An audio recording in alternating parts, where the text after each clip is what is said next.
বাবা গো বাবা গো, এই ভিডিওটা এডিট করে রাখছি প্রায় 15 দিন হইয়া গেছে, কিন্তু আমি পোস্ট করতেই ভুলে গেছি। কি বড় অন্যায় করছি গাইজ।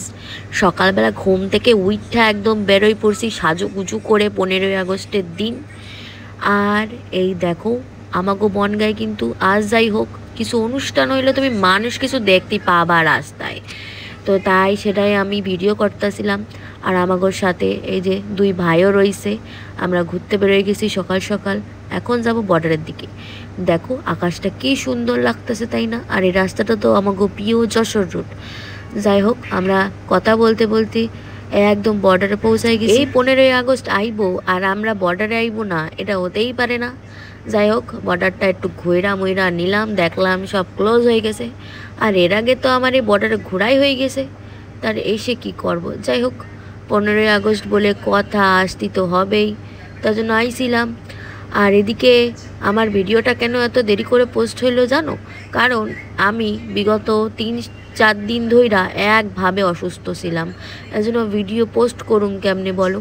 আর এদিকে দেখতে দেখতে আমরা বনগাঁয় পৌঁছায় দেখলাম সকাল সকাল এক মাতাল 1 বোতল মদ খাইয়া স্বাধীনতা দিবস পালন করতেছে।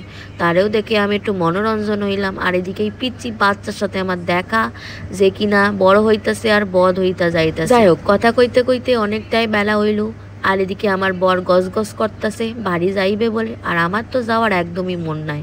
কারণ এইখানে এক বড় অনুষ্ঠান হয়, বছরে একবারই হয়, সেটা দেখার জন্য আমার মনটা খুবই উতলা হয়ে পড়ে। তবুও নিয়ে আসতে চায় না আমারে। এদিকে একটু খামো বলে এদিকে খাবো খাবো করতে করতে আমার বর আমারে ভুট্টা কিনে দিছে আর দিছে আইসক্রিম। যাই হোক গিয়ে সে বাড়ি আইসা একটা বড় করে ঘুম দিয়া নিছি খাইয়া দেয়া। তারপর তো আর কোনো ভিডিওই করা হয় নাই। তারপর বিকালে উঠা একদম বেরোয় পড়ছি বাড়ির বাইরে, খেয়ে নিয়েছিলাম একটা ফালুদা। তারপর সন্ধ্যায় বেলায় এমন খাওন লাগছিল, কি খামু। তো ঘরে ছিল ওই চিংড়ি মাছগুলো দিয়ে বানায় নিলাম মিক্সড ফ্রাইড রাইস। যাই হোক গিয়ে এই বাড়ির করা ভাত দিয়াই করে নিছি। আর এদিকে আমি এরম ভাষায় কথা বলতেছি বলে আমার বর হাসতেছে। কি করব বলো, আমার তো এই ভাষাটা খুবই ভালো লাগে।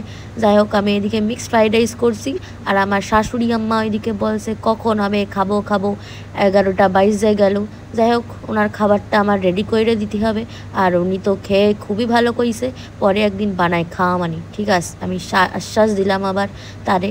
যাই হোক তোমরাও জানাইও আমার মিক্সড ফ্রাইড রাইসটা কেমন লাগছে। যে আর সাথে কিন্তু চিলি চিকেনও ছিল। কি ভাবছো শুধু মিক্সড ফ্রাইড রাইস না, চিলি চিকেনও আছে বন্ধু। যাই হোক গিয়ে সবাইকে টাটা জানিয়ে আমার খাওয়াটা কমপ্লিট কইরা লই।